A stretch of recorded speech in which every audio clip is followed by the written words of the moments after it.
Good morning and welcome to this week's Grow, where we gather to recharge, organize, and work here as members of MWEG. Thank you for joining us this morning as we are going to be talking about the Proclaim Peace podcast that our co-executive director of MWEG, Jennifer Walker-Thomas, is a co-host with Patrick Mason, who is a professor at Utah State University and works with the Harave Peace Institute at Utah State. So we are just at the closing of our first season, which started actually in February of 2024. And we are 34, almost 35 episodes in. There should be a new episode posted soon. And some of our guests on that podcast have been professors, we've had professionals, we've had authors, we've had therapists, a lot of varying guests who have come on to share their views of peacemaking and to share what stories in the Book of Mormon resonate with them and in their professions.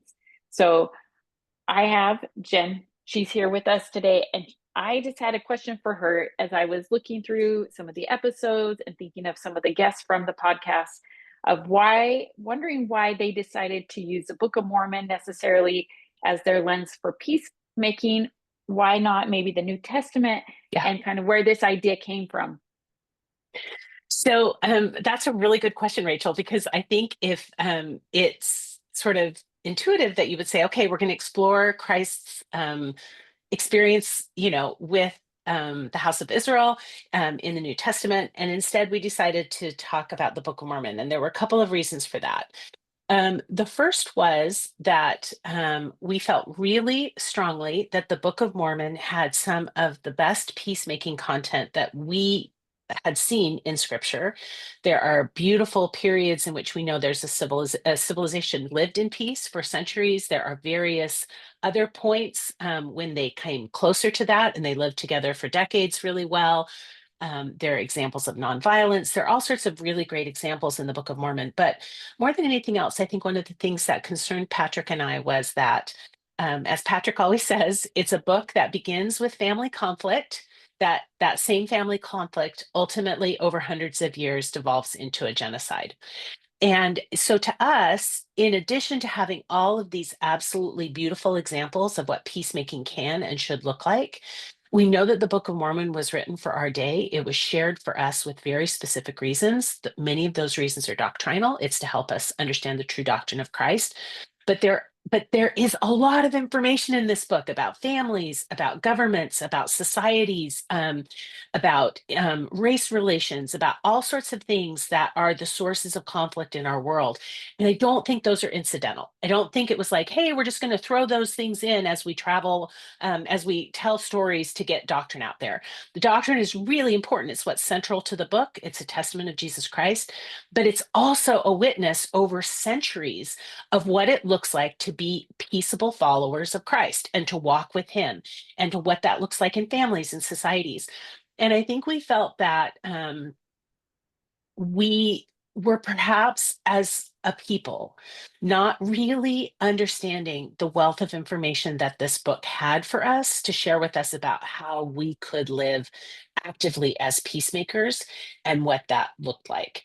And I think the final thing that was really important to both Patrick and I is, in recent years, the Book of Mormon often gets used, some of its most consequential and important people, sometimes prophets, others, get used to justify violence, get used to justify anger, get used to justify war. And we think that the message of the book was the opposite. It was like, hey, this is what happens when that's sort of the final result. And there were other options that the people had. There were other off-roads they had that they could have taken before they got to war. And and could we potentially use this not as a template to follow, just specifically like, hey, let's follow these patterns of getting into war, but also use it as a set of signposts that were warnings that could say, hey, here, not only warnings, but also really positive alternative options, where the people of Nephi and the Lamanites were basically saying to us, you have options, and this is what those options look like. And if you want to have a different outcome than we had, then take those options. So that was sort of our thinking behind using the Book of Mormon. Yeah, and I like how so much of it we can apply, and each of your guests Exactly. takes these stories, and then they say, look at what's happening in today, or look what's Yeah. happening in families, or let's look at what's happening with democracy. Let's look what's Yeah. happening with immigration or racism. There's so many different so they take it into the world. And so we can see Yeah. that these things that we're studying as a faith practice, how they apply to everything, like what you were saying. They apply to everything that we're doing in our day-to-day lives in in this century and in this time. So I was Absolutely. thinking, I was looking at some of the guests that some of my favorites early on. Was thinking about Michael Still. She was talking about Mhm. racism and talking about some of the traditions of Native American traditions of looking at life and inclusivity and different things like that. Um, and we were just wanted to ask. We have enough people here. If anybody has like a favorite episode or some thoughts on the podcast that they would like to see, or some favorite Yeah. episodes that they wanted to share with anybody, um, feel free to pipe in and share with us.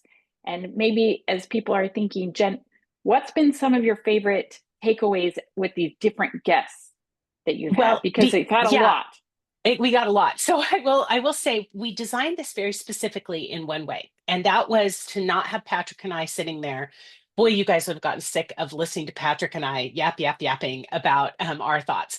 And what we really specifically wanted to do was to demonstrate over the course of the podcast that these peacemaking principles apply to a huge range of contemporary life. And that was why we have policymakers around, child welfare, and people who are working on civil rights, and people who understand institutions, people like Rachel said, we brought in a wide range of guests because what we wanted to demonstrate was how absolutely divinely inspired the Book of Mormon was to help us apply this stuff in our everyday lives, and that it was relevant to experts and individuals across the spectrum of our 21st century life here and now.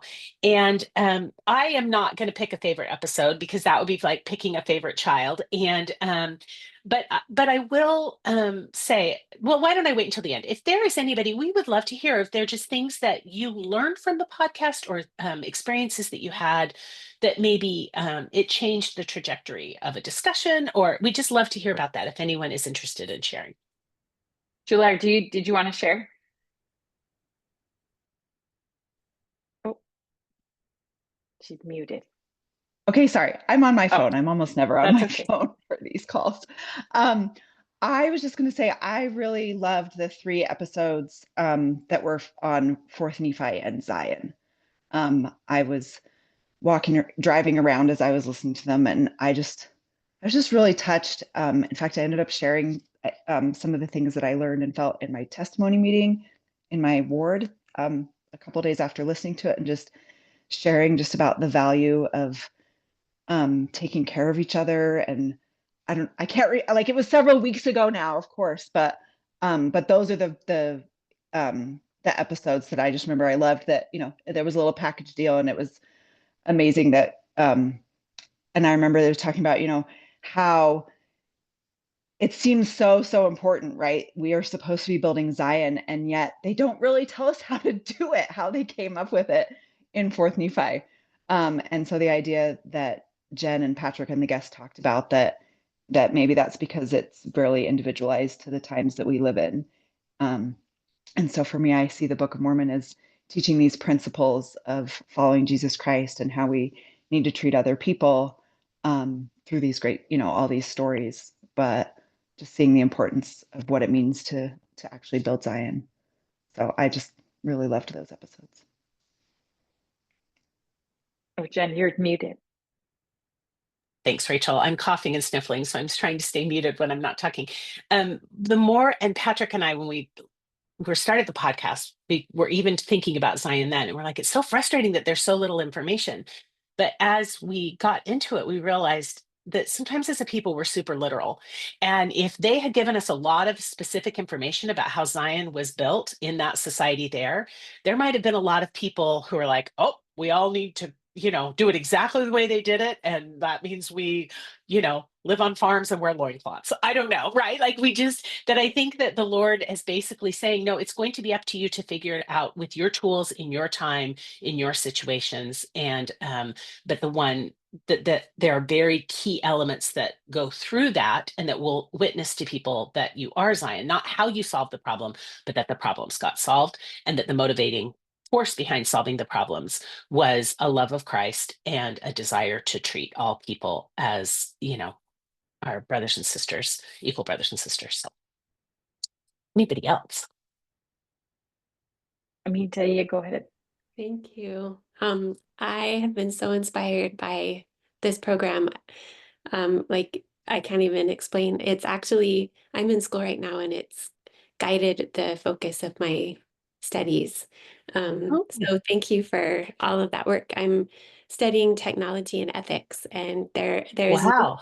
new work coming out on peacemaking in digital spaces and how algorithms and communities are using social media in peaceful ways to promote embodied interactions for peace. And so listening to your podcast just really has sent me down this rabbit hole of I'm going to focus on that for my dissertation. So thank you. Wow.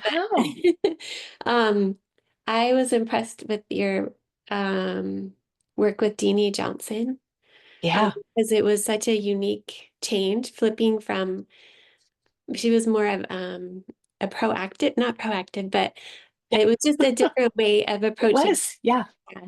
And that was really inspiring. And also the one about how faith and politics can coexist. Um, how they that was very insightful. And that kind of brought up a question, maybe I don't know if you can Yeah. answer, but because I am studying social media and how it's impacting human cognition, I was curious to know, um, I kind of consider podcasts as a social media, a form of social media. Yeah. I think that's fair. Okay, so I wondered, because social media tends to give ideological bubbles, and then what happens is we take our ideologies and fight with them in social media. And so I wondered if you have had any feedback on how maybe people who don't lean toward um, a more expansive view of the Book of Mormon, maybe people like you were saying who expect and accept it as a war document, like is Hmm. a sign that we should be battling for truth, big T truth. Yeah. And I just wondered if you have had experience or feedback where your podcast has kind of crossed ideological boundaries, so people are more open to approaching it as a peace text. I will be honest with you. I expected that. I think Patrick and I both did. We have not gotten any feedback from people who felt that we were, I mean, literally not one email from anyone who thought that we were, you know, warping the way the Book of Mormon should be perceived, if that makes sense. And I don't know if that is just the type of people that were listening. I mean, we had a really, really good listening audience, but I mean, it was really surprising to us out of the gate, and it stayed strong. It grew and then it stayed strong. But we haven't done a lot of advertising at all. We didn't have a budget for advertising, and so it's very possible that this podcast was just reaching the thousands of people that were already inclined to do this because they were in the network that heard about it. And so it just didn't get pushed out to other people, not by choice, but just by lack of financial resources to push it out there. But I think we are going to try this summer to do some clipping of it and try to get it out into a little bit more spaces with a little bit of a marketing push just behind it to just test those messages, because we would, I think, really like to be in dialogue with people. I completely agree with you. We don't want this podcast to have been in an echo chamber. I mean, the good news for me is that we have received quite a bit of feedback from people who said that various episodes of the podcast changed how they thought about things and opened up and made them think more expansively. And that makes me happy, right? Because that's not us, that's our guests. but I think we would like to see if we can continue to do that a little bit more by getting it out in front of more people. So that's our goal in the next little bit. But it's a really fair question, right? Because they easily can become a bubble, right? You listen to the podcasts that reinforce your worldview. And specifically to your point about Jeannie, we got off that call and I said to her, darn it, I wish we talked to her earlier, because I agree with what you said. She had a very different, I don't even know, I would say maybe a more assertive version of what peacemaking could look like, peace building could look like. And I think it was such a valuable argument. And I wish we'd had more time and space to explore that in other ways, because it opened my mind and Patrick's mind. It really was great. And so um, to your point, yes, I think we would like to get a little bit more of it out there and see if we can start to have some of those, you know, ask hard questions, right? And see, does the premise hold up? Thank you. Yeah, that's great. Thank you.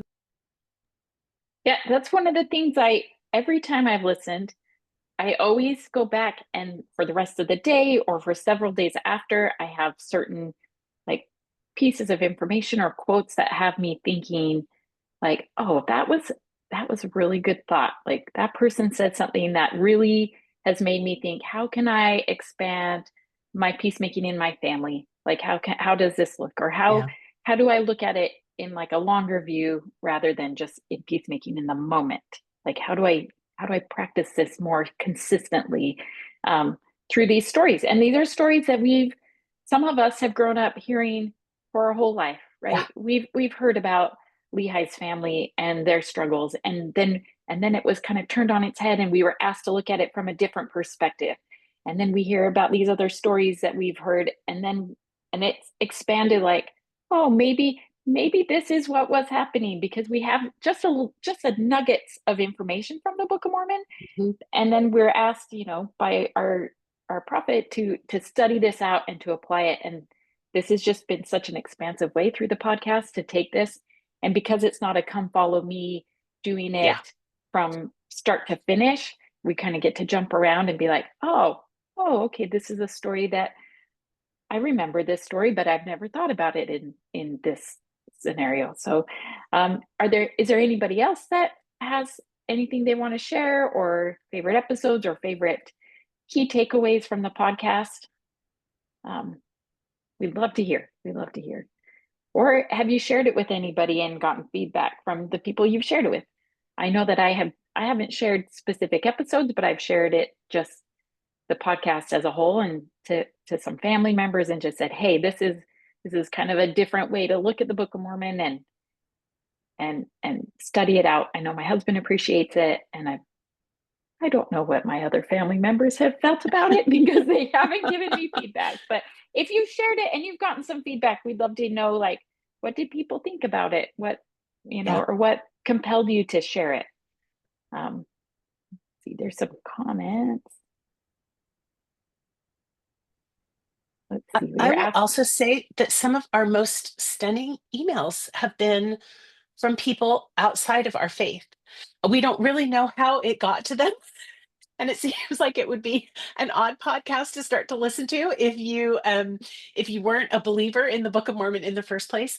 But we've gotten some really remarkable emails from people who are not of our faith, who said that they have listened to multiple episodes of the podcast, and it has helped them to be better peacemakers. And I'm just so grateful that the to me, it was almost a witness to the fact that the principles of the Book of Mormon are true, like an additional witness for me that these are true principles, that when they were expanded upon by people and delivered, information about the Book of Mormon was delivered in a framework that was accessible to everyday life, and applied to everyday life, that it made the Book of Mormon relevant and deeply interesting to people who weren't even believers. And that was just a really delightful surprise, I think, for both Patrick and I.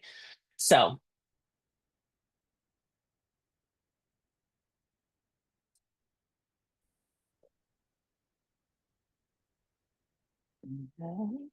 It's not on mute. I'll say I Oh. shared it. We have a very long running joke in our ward that our bishop, or it's our former bishop now, he was released. He was always mentioning podcasts over the pulpit, like whatever podcast he was listening to lately. And so I did share this one with him, and this has made me realize I should follow up with him and say, hey, did you ever listen to any of those episodes? So, so I have here and there shared episodes with people, or as I've been talking with people, I've tried to, but similarly, no one's given me feedback. So, so I'll have to follow up and see if they have, because Podcasting is a little lonely, Gillette. Like, it's really funny.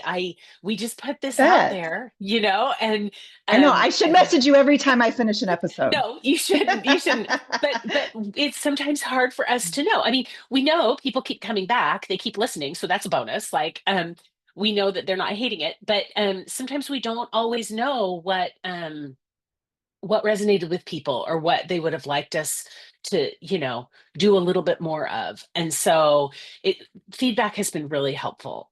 We've really appreciated it. So Well, when and we've I gotten think it. one aspect of this being that it's based, on a faith aspect, that when it might resonate with so many of us so differently, depending Yeah. on our testimonies and our own lived experiences, that being like there are some episodes where I'm like, okay, I'm really feeling something. I'm really feeling the spirit with this, because maybe there's something in my life that I need to work on, or there's something where it's telling me like, yeah, the peacemaking efforts that you're doing a good job in this realm. So keep going and keep pushing forward. So I think maybe some of the feedback is, it's just so personal that some of us, Yeah, and I so agree. individualized, that the the things that some of the guests share really feel like their testimony on a lot of those things, that it resonates differently with each of us depending on where we are on our faith journey, and on that spectrum. Um, so that's, at least for me, but you're not getting any hate emails, so that's a good. We are not, which I kept expecting. I really kept expecting, but we never got. So we're going to count our blessings for that. Well, does anybody have any other episodes or topics that they enjoyed with the podcast that they want to share as we revisit some of these old ones? There's, just like I was saying at the beginning, there's just a couple more episodes left of this season, and then Just one, you one just, more okay, episode. just one. Yeah. And then you're going to take a break for how long? So here's our plan. We're working on this right now. MWEG did this as like, it was I laugh all the time. MWEG does this periodically where we're just like, okay, we feel inspired. We're going to do a thing. And we just like go running and jump off the cliff. So we ran and we jumped off the cliff. That was how we did this podcast. And we thought it would be just maybe 9 months long. That was originally what we thought. We had a set of episodes. And then we just kept finding material. There just kept being wonderful things that we wanted to explore and guests we wanted to bring on. And it just grew and grew and grew and morphed. And as you can imagine, doing a podcast every other week for now, 15 months it has been a lot of work. And so we have had to stop and say, okay, can't jump off the cliff with this again. So what are we going to do? So right now we're in the process of deciding whether we're going to do a season 2. And that is one way that you can give us feedback. And we will be asking for this in our final episode. Patrick and I are going to share some of our experiences with the podcast, and then also ask for feedback. We would love to know from listeners whether they would want a season 2. And I think we would be inclined to do something a little bit different in season 2, just for a variety of reasons, to shake it up a little bit. And if we did do that, we'd probably go on hiatus for the summer, where we'd try to plan. We'd share some of our past episode materials, and then we would launch again in the fall.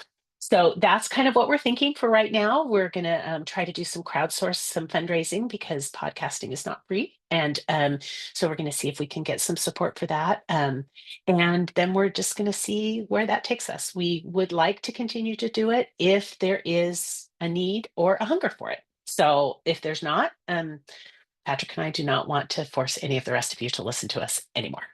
So we'll just see how that goes. So there's a question in the chat about, how does this podcast fit in the Faith Matters family of digital podcasts? So it really, basically, this was an MWEG podcast. It was our idea. MWEG has completely funded it. We've gotten no funding from any other source. And we basically went to Faith Matters initially because we'd never had a podcast, and it was just easier for us to. We use them as as our channel, our distribution channel. So it's been a good relationship, but I wouldn't say it's been a super integrated relationship in the sense that this has been very much an MWEG podcast. We paid for it, we conceived of it, we executed on it, and so if we do it again, it will also need to be money that we raise. And I don't know if that answers the question, but yeah. Okay. Does anybody else have any other questions? It says yes to a season 2. We'll take the yelling. Yes.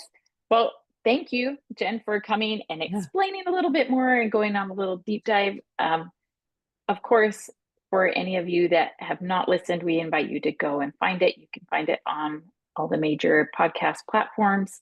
Share it. That's one way to help us decide if this is worth doing. Help Jen and Patrick. I don't have any decision making in that. Decide if it's worth doing for a season 2. And if we can share it and have enough interest in it, then we can march on. But until then, good luck with the last episode, which you record tomorrow, correct? Yes, we record tomorrow and it will drop on Tuesday. And then this little journey is over. And I admit to being a little bit sad about it. I will say that, and I get a little teary when I think about this.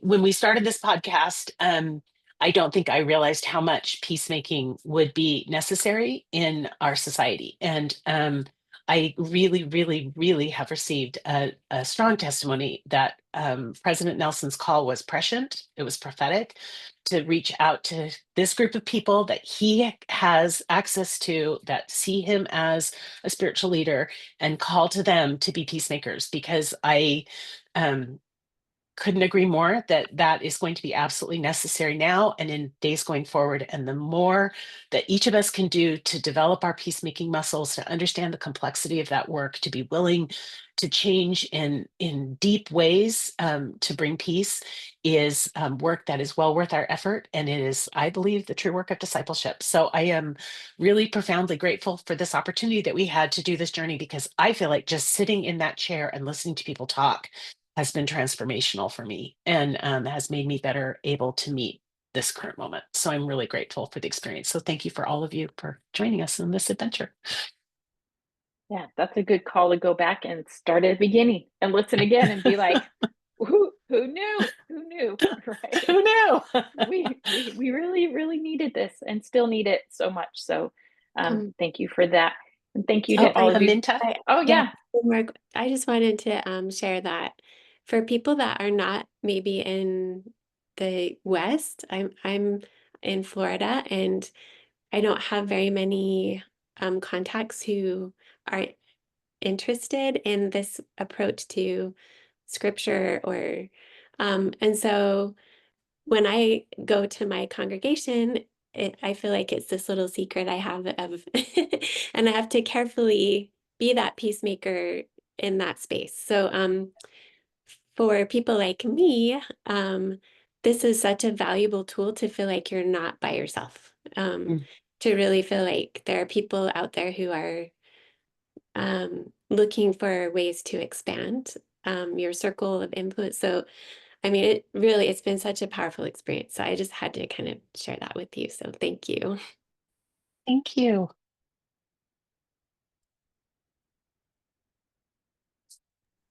There's one other message. It says each episode was so loaded and they need to go back with a notepad and write down things to study. Yes, that's true. And some of them I multitask listen. And then I think I should, like Mikkel says, like, oh, I should write that down because I could use that in a talk, or I can use that in a gospel doctrine lesson, or usually when I'm doing those things, I try to sneak a lot of peacemaking in, just because I also live in an area where some people just, they feel like it's politicized. And so if you say, let's be peacemakers, even though we've been asked to do it by a prophet, they feel like it's maybe because they know that I work for MWEG, but they feel like it's on the political spectrum, when really we just need it in our communities overall. So yes, there's so many good nuggets in those episodes. So I encourage everybody to go back and listen or catch up on the ones that you've missed. But thank you for all of you for being with us today and sharing your experiences and episodes and different things. And Jen, thanks for sharing your experience on the podcast. I invite you guys to come back for next week's Grow. We're going to talk about immigration with director of Their Story is Our Story, and a couple other guests who have experience in the immigration realm. So we hope you'll join us then, and you can go find some episodes on this on the podcast as well in preparation. So until then, thanks for everybody for coming, and we'll see you next time. Thanks, everyone.